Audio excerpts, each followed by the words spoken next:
Well, ready or not, it's here. Almost. Are you going shopping again today?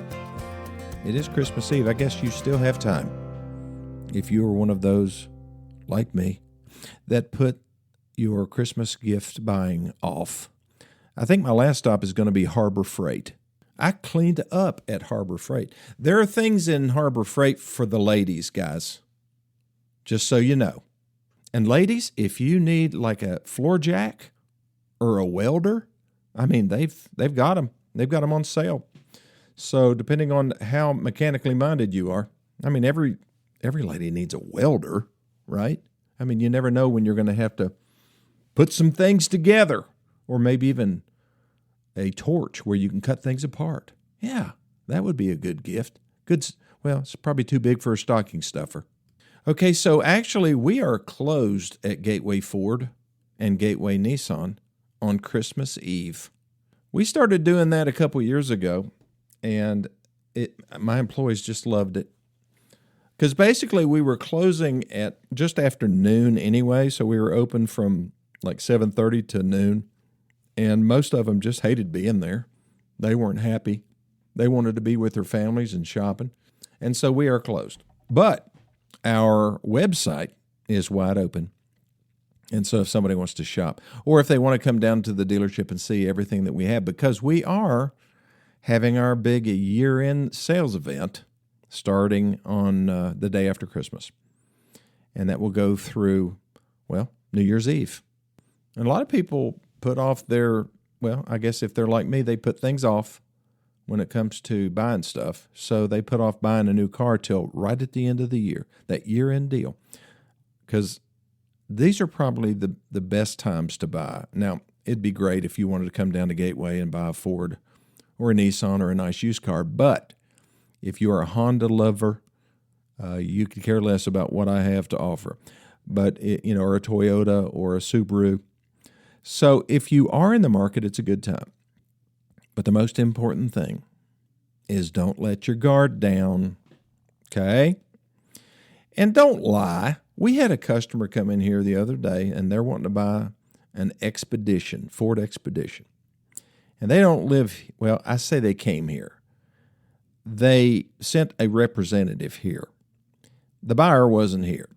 And the representative said, well, we have found a dealer that is going to give us the $4,000 rebate and a $4,000 discount on a Tremor Expedition. Now, that's really unlikely as far as the discount. I mean, there's going to be you can get a big discount, I'm sure, but it's not going to be $4,000 on something as hot as a Tremor. But Ford has extended the Tremor package. Originally, it came out on the F-250 and 350, and now it's on the 150 and the Expedition and the Ranger even. There's a Tremor package on it. Is there one on a Maverick? Maybe there is. It's something that's in high demand, and dealers don't have to discount them too much to sell them, because they can actually sell them to other dealers for close to MSRP right now if it's an Expedition Tremor. And one more thing, there's no $4,000 rebate on Expedition. I don't care where you live in eastern United States. It just doesn't exist. And this customer is insisting that this dealership is giving them a $4,000 rebate. The actual rebate from the manufacturer is $1,000. Where do rebates come from? That's right. They don't come from the dealership. That's called a discount. That's when the dealer decides to give up some of their profit margin. Now, how can they give up even more profit margin than a competing dealer? Well, it's simple. You just add an addendum window sticker. That's the sticker beside the sticker. So there's a dealer up in the Tri-Cities. He adds $5,000 approximately to the window sticker, the MSRP of every vehicle that he sells. And so he'll have a customer come in, and they're maybe not ready to buy today. So he says, well, we'll knock off $8,000 off of this Nissan Sentra. Well, there's not $1,500 markup in a Nissan Sentra. So where's he getting all that extra discount? Well, he's got it marked up $5,000. That's real easy to do. And do you think the average customer is going to pick up on that? No, because they don't listen to My Car Guru. So they don't pick up on it. So they go shopping to another dealership, and they swear up and down that the other dealership is knocking off all this money off of MSRP. Folks, don't forget the 4 targets. You can read all about it in the My Car Guru guidebook. And I'm not going to go over it in detail today. I will maybe on the next show or maybe a week from now. But the 4 targets are negotiate the sales price, the trade value, the terms of the loan, and the aftermarket products, one at a time and separately. Don't let the dealership combine those on you, because each one is really subject to negotiation. And if you don't negotiate, let's say you work really hard and get a good sale price, you're buying it close to invoice, minus the rebates. It's a good deal. And then you just lay down. You have your trade, and they end up giving you $3,000 or $4,000 less than what the true market value is for your trade. So you're overpaying by $3,000 to $4,000 there because you're not paying attention or you don't know better. And then you don't understand the terms of the loan. They've tried to close you on monthly payments. You think you're financing it for 60 months. You're actually financing it for 84 months. And then they sell you an extended warranty and gap insurance, and they mark those up too much. That's why we need to talk about these 4 targets, and you need to get the My Car Guru guidebook because I explain it in detail. How do you get it? It's free. Send me your email address to my cell phone number. Text it, 423-552-2020. If you don't do that stuff, texting and email and stuff, you can actually call my dealership, 423-639-5151, and just tell the sweet operator, say, listen, I need a copy of the My Car Guru guidebook. Here's my address. Will you get Lenny to print it out for me? Yes, it's 32 pages, but I'm willing to do it. I'll print it out. I'll neatly fold it, put it in an envelope, and you'll have it within a couple of days. It's that simple. And then you don't overpay. Matter of fact, you don't overpay for the car that you buy, new or used. If you're selling your car, you don't take too little for it.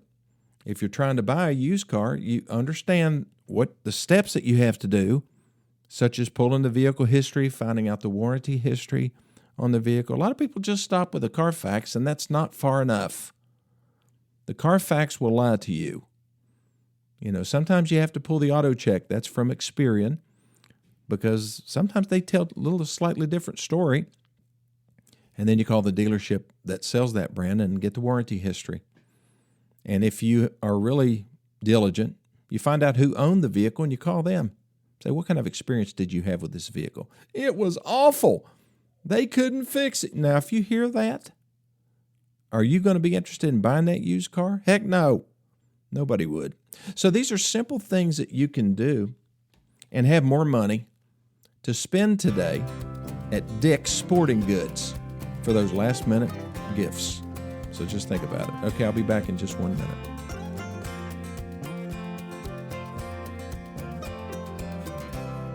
So this guy didn't finish the story. He said that he had a $4,000 rebate, $4,000 discount. I mean, what do you say to somebody? I mean, do you just say, well, sir, you're a liar? No, you can't do that. That is usually not taken very well.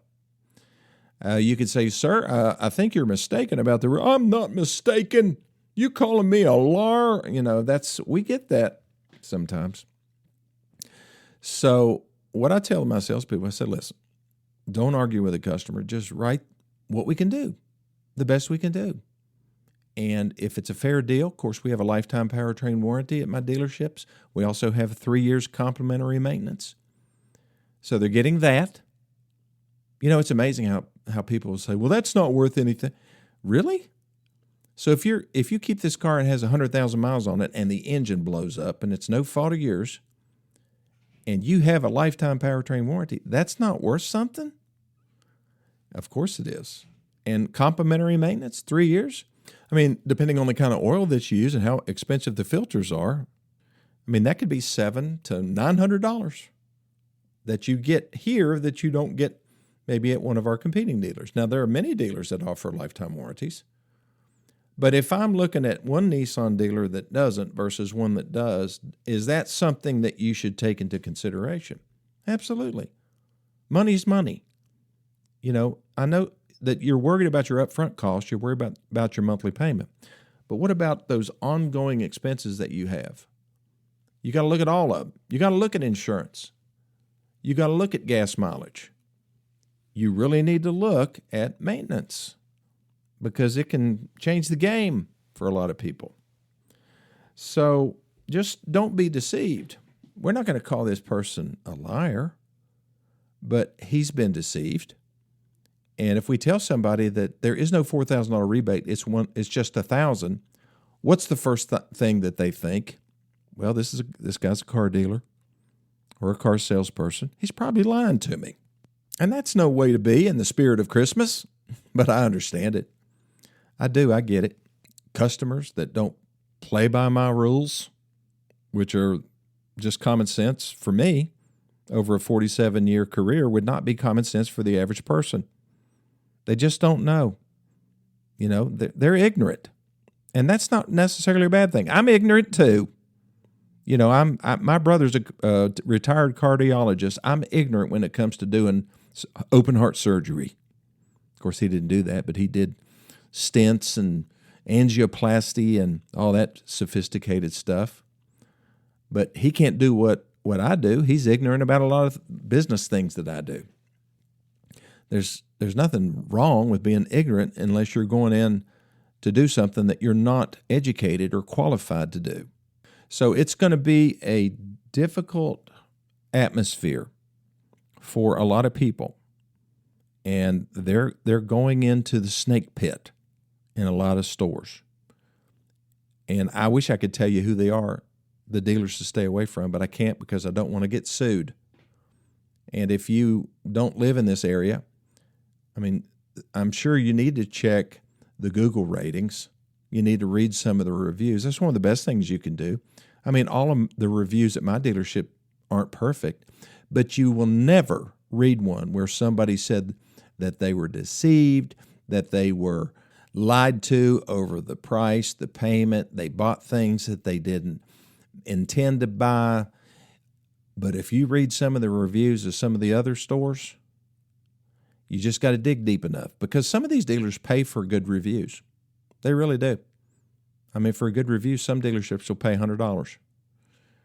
And that's good money for somebody that all they have to do is go in there and tell a fib online anonymously. But yeah, read the reviews. See what they're saying. If you see anything that's really egregious, it's just, my goodness, that person was really run through the ringer. That's what they're doing to just about everybody except the ones that stand up to them because they understand the 4 targets and they understand the negotiation techniques that I talk about. So, I really don't want to be all mean and hateful to those people because tomorrow's Christmas. But day after tomorrow, it's going to be like a gladiator ring for a lot of people. Now, what percent of the dealerships are like that? 10%, maybe 20%. 80% of them are great. They have great processes. They take care of their customers. They don't play games. They disclose everything up front. There is no bait and switch. They're not promising things that they can't deliver on. I was listening to another car dealer ad the other day, and these folks are good people, but they're quoting payments in the $200 range on a brand new car. And it's a lease, and it requires a tremendous amount of money down to get to that. And so people say, I'm going to go get me a car for $249 a month. And then they get in there, and it's $749 a month. But they're already in there, and so they settle at $549 a month because, they don't want to waste any more time. Let's just go ahead and do it. And then they get a terrible Google rating. But this is what you're in for if you're not careful. Go in with your eyes open. You don't have to be mean. I talk about that all the time too. It is the season to be nice. So you go in there with your eyes open. And you sit down with a salesperson first. I always recommend this.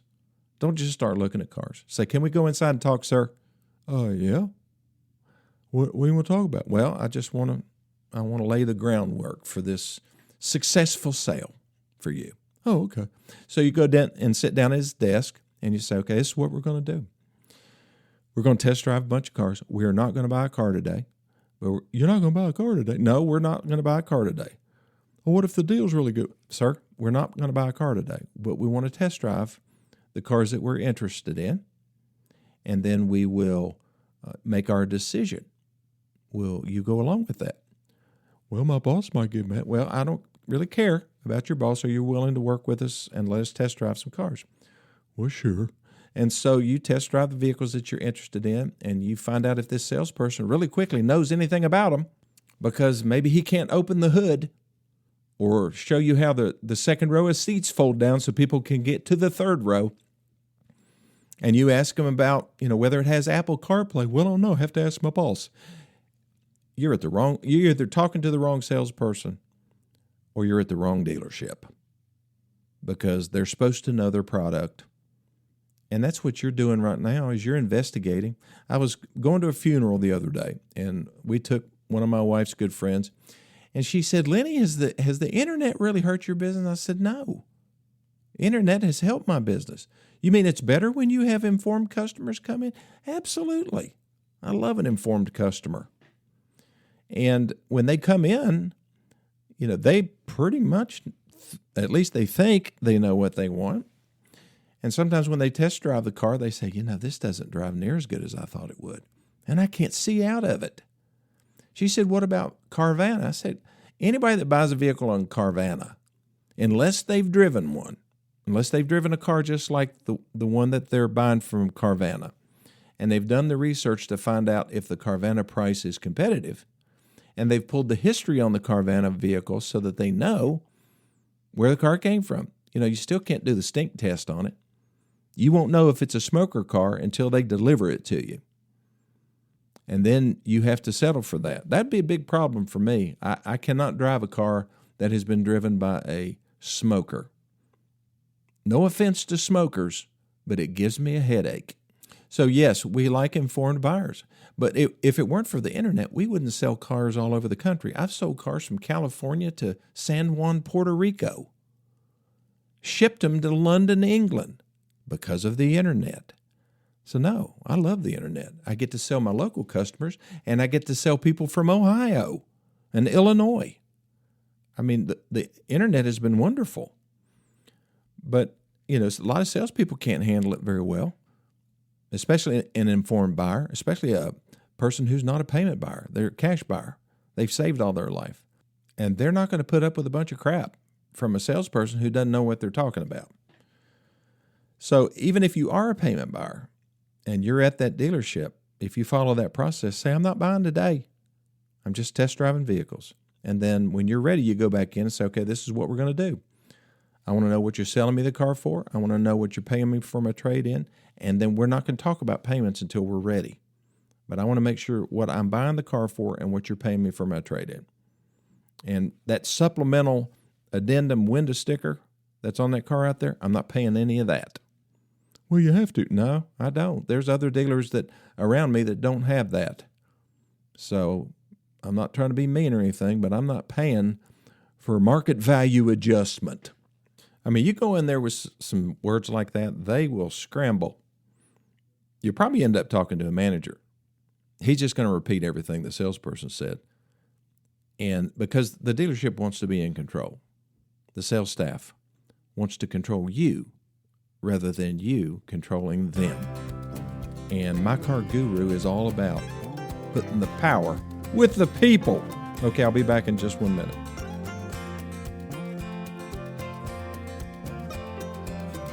Okay, so we're done talking about cars, and I want to celebrate the birth of my Lord and Savior and to express my thanks to all of my listeners who have been so gracious to me over the years, not only coming down or coming from wherever, I say down or up or east or west, to do business with us at my dealership, but also just the stories that we've shared, the people that I have been able to help who live in Texas and in California and Washington State and New York and Ohio and Florida and all the different countries.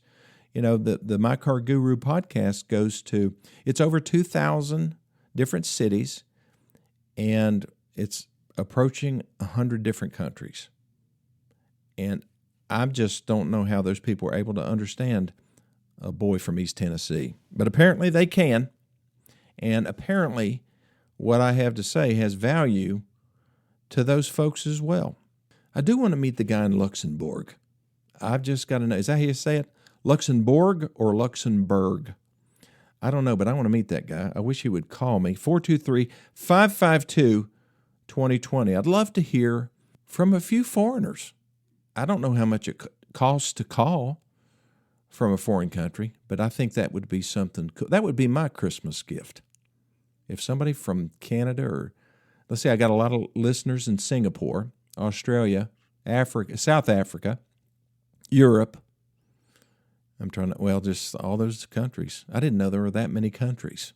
That's crazy. But that's what the internet does. It spreads it. Spreads a lot of nonsense as well.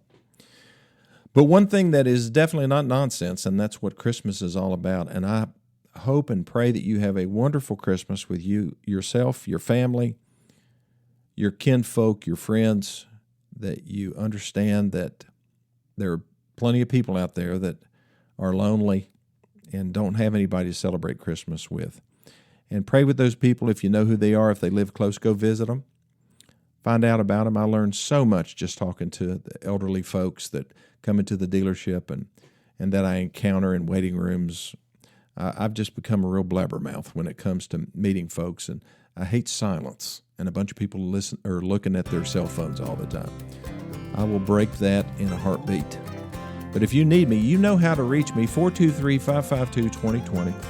Merry Christmas to everyone, and I'll see you on Friday.